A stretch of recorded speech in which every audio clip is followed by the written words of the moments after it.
Does the court review your guardianship? I'm not doing this anymore. What mother doesn't make mistakes? What mother doesn't forget something? I've got 3 kids that I'm trying to divide all my time between. Plus, I've got working 3 jobs. God damn it, Herfer. What are you doing? Sorry, here. It's really overwhelming, I know. If you're willing to give this another try, what we have planned is that we want to talk about your trauma. And I think it's educational for the audience to know that too. You know, when you've been through trauma, like the substance abuse, it's like inevitable for a lot of people. Just, you know, take a couple deep breaths, like take your time, but like when you're ready, I would love for us to try this again. Krista has had a history of drug use and run-ins with the law. She says that that's all behind her, but her mother, Pam, is not so sure. So, Krista, you say that you have had a history of sexual abuse. Do you mind sharing some of those stories with us and tell us what happened?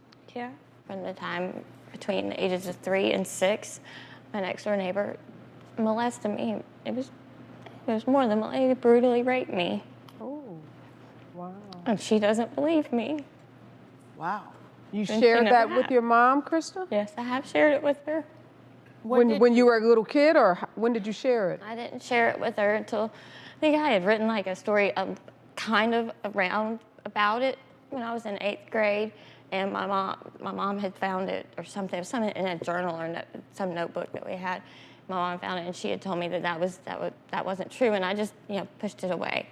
Wow. And then I went to the Refuge Ranch in 2009 for a year for my drug addiction, and I dealt with the molestation, the rape, and at that time, the director and I both decided that I was in the process of healing. It was only going to do more damage to confront my mom about it.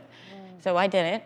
When my husband filed for divorce 5 years later, I did confront her with it, and she promptly told me I was a liar, and she did not believe me, and that it did not happen, and that I was making it up.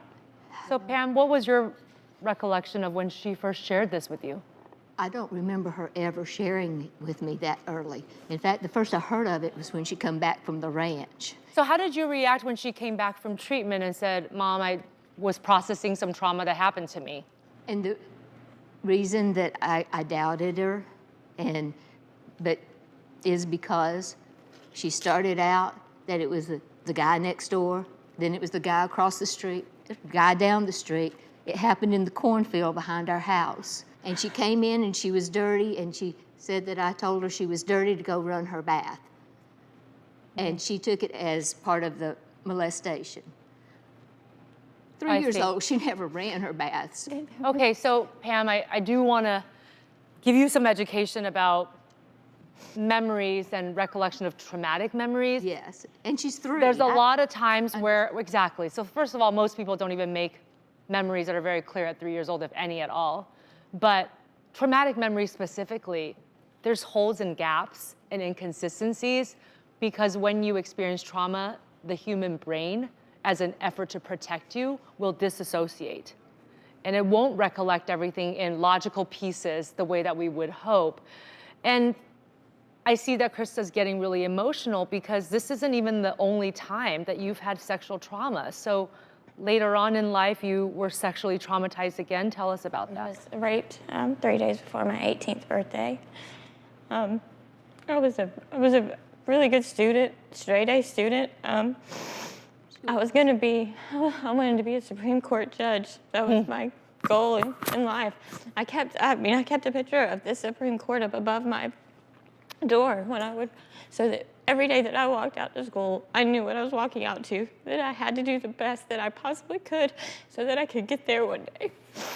And this guy that worked across the hall, his acquaintance rape, I knew him. He'd walked me out to my car, and then I just was mad at my boyfriend, so I went to a party at this guy's house, only it wasn't. I was the party, I guess.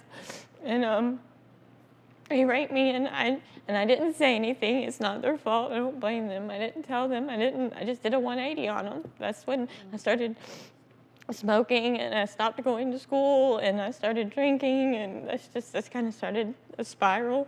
Mm-hmm. Why were you afraid to share that with your mom? Well, why would I? They never believed me before.